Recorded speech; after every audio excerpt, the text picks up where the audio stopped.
Hi friends, வணக்கம்.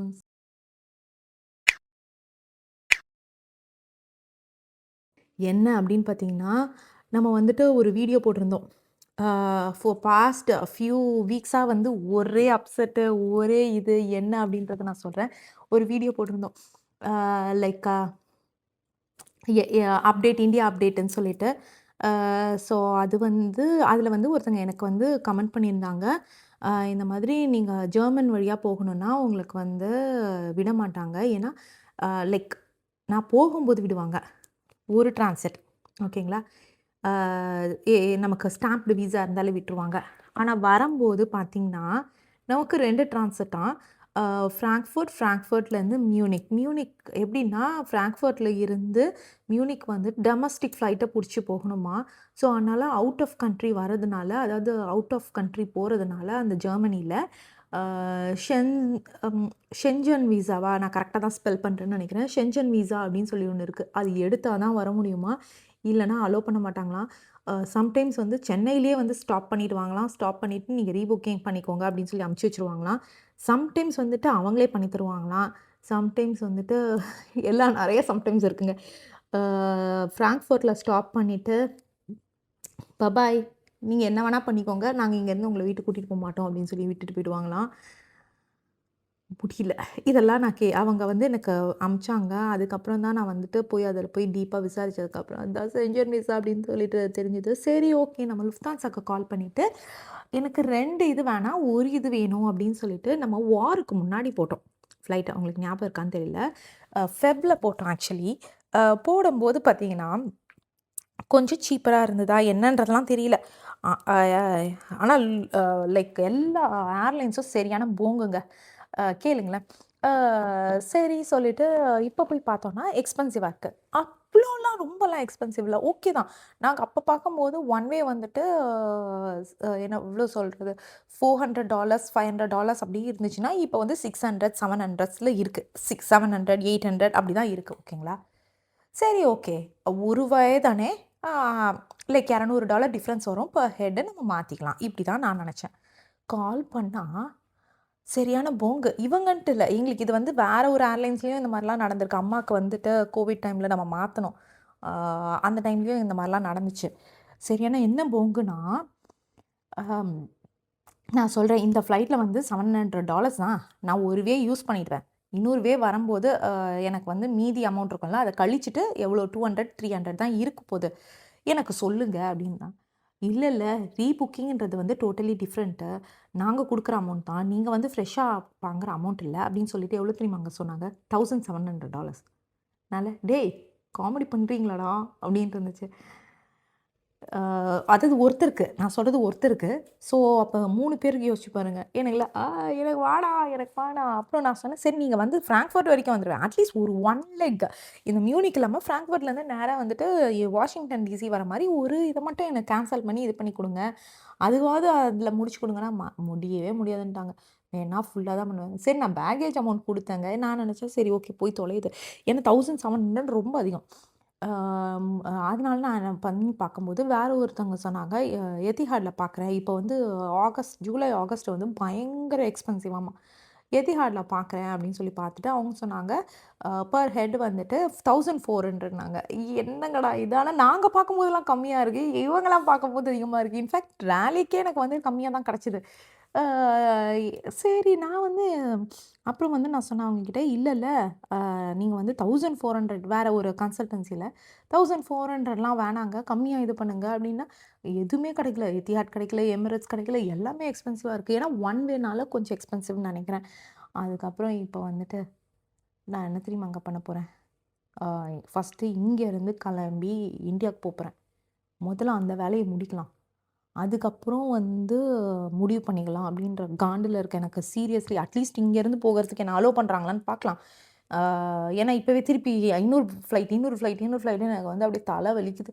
So அதனால first போவோம். ஏன்னா கிரிஷிக்கு ஏற்கனவே ஓசிஐ பிரச்சனை இருக்கு. இது எந்த ஃப்ளைட்டும் அலோ பண்ண மாட்டாங்க ஓசிஐ இல்லாம. அ இங்கேயே ஸ்டாப் பண்ணாலும் ஸ்டாப் பண்ணுவாங்க. அதனால நான் என்ன யோசிச்சிருக்கேன்னா, முதல்ல போயிட்டு நான் இத வந்து பண்றேன்.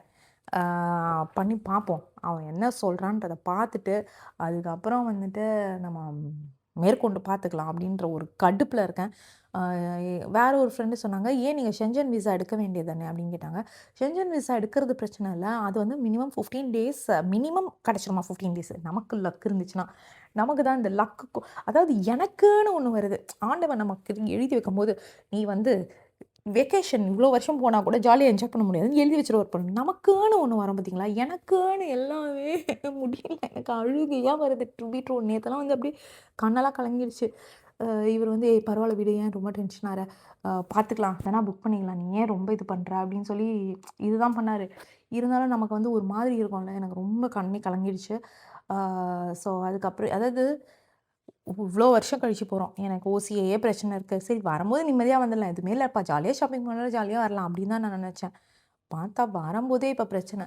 ஏன்னா அங்க ஏத்துவாங்களான்னே தெரியல. ஓகேங்களா? அதனால நான் இப்ப வந்து திரும்பி நான் மொத்த பட்ஜெட்டுமே வந்துட்டு 5,00,000 தான் பிளான் போட்டிருந்தேன். இப்ப என் ஃப்ளைட் டிக்கெட்டுக்கே 5,00,000 ஆயிடும் போல இருக்கு.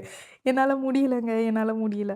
ஸோ அதனால இப்ப நாங்க வந்து போயிட்டு அங்க ஃபர்ஸ்ட்டு இங்க ஏறுவோம். அதுக்குள்ள நான் எதுக்கு இன்னொரு ரிட்டர்ன் டிக்கெட் புக் பண்ணிட்டு, திருப்பி இங்கேயே ஏத்த விடலன்னா, அது வேற வேஸ்ட்டா போயிடும்ல. ஸோ, அதனால ஃபர்ஸ்ட்டு இங்க ஏறுறேங்க. அப்படி இங்கேயே என்ன ஏத்த விடலன்னா, பபாய் அப்படின்னு சொல்லிட்டு வீட்டுக்கு வந்துர்றேன். முடிஞ்சுச்சு. கேன்சல் போங்கடா அப்படின்ருக்கு. ஒரு வேளை ஏத்திட்டாங்க அப்படின்னு வச்சுக்கோங்களேன். அங்க போயிட்டு அம் ட்ரை பண்ணலாம். சென்ஜன் விசா எல்லாரும் சொல்லியிருந்தாங்க என் ஃப்ரெண்ட்ஸு. ஷென்ஜன் விசாக்கு வந்து நான் வேற ஒரு சென்னையில ஒரு கன்சல்டன்சி எல்லார்கிட்டயும் கேட்டேன். அது வந்து மினிமம் 15 டேஸ் ஆகுமா. சரி ஓகே. நமக்கு வந்து இவ்ளோ நாள் இருக்கு. 15 டேஸ்ல வந்துராதா அப்படின்னு நீங்க நெனைப்பீங்க. மினிமம் 15 டேஸ், மேக்ஸிமம் 60 டேஸாம். ஒரு வேளை என் பாஸ்போர்ட் போய் மாட்டிக்கிச்சுன்னு வச்சுக்கோங்களேன். நான் வேற எப்படியோ இந்த ஃப்ளைட்டும் கேன்சல் ஆயிடும். வேற ஃப்ளைட்டும் புடிச்சு வர முடியாது. இல்ல. எனக்கு புரியுது உங்க மைண்ட் வாய்ஸ். என்னடா இந்த பொண்ணுக்கு மட்டும் எதானா வந்துகிட்டே இருக்குன்றது எனக்கு புரியுது. எனக்கே வந்து கடுப்பாயிடுச்சு. நான் சீரியஸ்லி இத எக்ஸ்பெக்ட்டே பண்ணல. அன்எக்ஸ்பெக்டட். நாங்க வந்து பார்க்கும்போது ஜெர்மனுக்கு வந்து வேலிட் ஸ்டாம்பிங் இருந்தா போதும்ன்றது தான் நெனச்சேன்.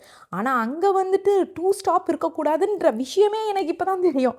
ஸோ இத நான் எதுக்கு சொல்றேன்னா, யாரெல்லாம் புக் பண்றீங்கன்னா, தயவுசெய்து 2 ஸ்டாப் போடாதீங்க. வேலிட் விசா இருந்தாலும் 1 ஸ்டாப் போடுங்க. ஸோ இதுதாங்க நான் சொல்லணும்னு நெனச்சேன். சரி ஓகே ஃப்ரெண்ட்ஸ் இப்ப போயிட்டு மத்த வேலைய பார்க்கலாம். ஸோ இது வந்து குட் நியூஸா, பேட் நியூஸான்னு தெரியல. 100% பேட் நியூஸ் தான். குட் நியூஸ் இல்ல. ஸோ ஒரு விஷயம் என்னன்னா, எனக்கு அவங்க கமெண்ட் பண்ணவங்க சொன்னதுனால, எனக்கு இப்போ முதலே தெரிஞ்சுச்சு நான் என்ன ஸ்டெப் பண்ணணுன்ட்டு. நான் போய் நேரா ஃப்ளைட்டுக்கு போயிட்டு நின்னுக்கிட்டு, அங்க போயிட்டு பாய் சொல்லி அனுப்புறாங்கன்னு வச்சுக்கோங்களேன், பொட்டி படிக்கையோட தூக்கிட்டு வரணும் ஒண்ணு. இன்னொன்னு ஒரு வேளை நான் வந்து போயிட்டேன். என்ன வந்து ஃப்ராங்க்ஃபர்ட்ல இறக்கி விட்டாங்கன்னா, ஏன்னா எங்க அம்மாவுடைய ஃப்ரெண்டுடைய அ ரிலேட்டிவ்ஸ்க்கு என்ன ஆச்சுன்னா, அவங்க பேரண்ட்ஸ் வந்துட்டு வந்துட்டாங்களாம். மியூனிக் வந்ததுக்கப்புறம் ஏத்த விடலையாம். நீங்க என்ன வேணா பண்ணிக்கோங்க அப்படின்னு சொல்லிட்டு போயிட்டாங்களாம். அதுக்கப்புறம் அவங்க வந்து அவங்க பையனுக்கு கால் பண்ணி இன்னொரு ஃப்ளைட் எமிரேட்ஸ போட்டு, அதுக்கப்புறம் அங்கருந்து ஏன்னா லைக் மியூனிக்லேருந்து வெளில போணும்னா, அதுக்கு ஷென்ஜன் விசா வேணும். அப்புறம் கால் பண்ணி போயிட்டு, அதுக்கப்புறம் அத முடிச்சிருக்காங்க. ஸோ இதுதான் என்னுடைய அப்டேட்ஸ். நான் அதுக்கப்புறம் ஃபர்ஸ்ட்டு நம்ம இந்தியா போய் சேரலாம். அங்க போய் சேர்ந்ததுக்கப்புறம் தான் என்னுடைய ஃபர்தர் அப்டேட்ஸே எனக்கே தெரியும். நான் கண்டிப்பா உங்களுக்கு அப்டேட் பண்றேன். ஸோ தட் யாருக்கானா லைக் ஃப்யூச்சர்ல வேணும்னாலும் கண்டிப்பா இது யூஸ் ஆகும். சென்ஜன் விசா எடுக்கணும் அப்படின்னா, கொஞ்சம் ரிஸ்க் அதிகம். நான் ஏற்கனவே சொன்ன மாரி என்னுடைய பாஸ்போர்ட் கொண்டு போய் மாட்டிக்கும். மாட்டினதுக்கப்புறம் நான் எந்த ஃப்ளைட்லயும் வர முடியாது. லுஃப்தான்ஸா போட்ட இப்போ நான் வந்து எக்ஸாம்பிளுக்கு 20த் கிளம்புறேன்னு வச்சுக்கோங்களேன். எனக்கு வந்து அதுக்கு மேலேயே போயிடுச்சுன்னா, லுஃப்தான்ஸாலயும் வர முடியாது. ப்ளஸ் எந்த ஃப்ளைட்லயும் டக்குனு புடிச்சிட்டு வர முடியாது. ஏன்னா, என்னுடைய பாஸ்போர்ட் மாட்டின்னு இருக்குல்ல. ஸோ, அதனால தான் நான் வந்துட்டு ஷென்ஜன் விசா எடுக்கல.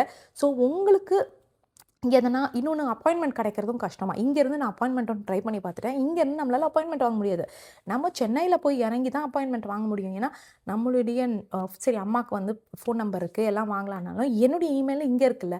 So like literally lots of ப்ராசஸ்ங்க. என்னால முடியல. யாருன்னா வாங்கியிருந்தீங்க அப்படின்னா எனக்கு அட்வைஸ் பண்ணுங்க.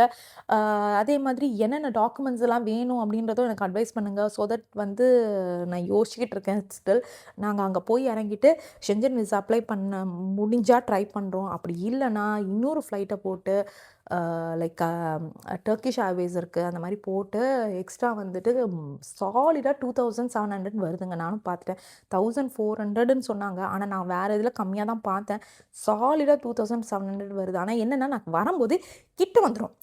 இப்ப வந்து நான் வந்து 20ஆம் தேதி என்னுடைய லுஃப்தான்ஸா ஃப்ளைட்டு. அ அதுக்குள்ள எனக்கு ஷென்ஜன் விசால ஏதோ ஒண்ணு நான் ட்ரை பண்ணி தான் ஆகணும் அப்டின்னா, அதுக்குள்ள எனக்கு வந்து வீட்டுக்கும் வரணும். ஏன்னா வந்து பசங்க ஸ்கூல் திறக்குது. என்னால முடியல. சோ ஓகே ஃப்ரெண்ட்ஸ் இதுதான் இந்த ஒரு ஷார்ட் அப்டேட்ஸ் நான் உங்களுக்கு குடுக்கணும்னு நெனச்சிருந்தேன். மறக்காம லைக் பண்ணுங்க, ஷேர் பண்ணுங்க, சப்ஸ்கிரைப் பண்ணுங்க, நோட்டிஃபிகேஷன் பெல் அமுக்குங்க. உங்களுக்கு எதனா ஆல்டர்னேட் ஆப்ஷன்ஸ் இருந்துச்சுன்னா சொல்லுங்க. இல்ல சீப்பரா உங்களுக்கு வந்துட்டு ஃப்ளைட் எதனா கண்டுபிடிச்சிங்கனாலும் எனக்கு வந்து சொல்லுங்க. இன்ஸ்டால டிஎம் பண்ணுங்க. Thank you so much. Bye.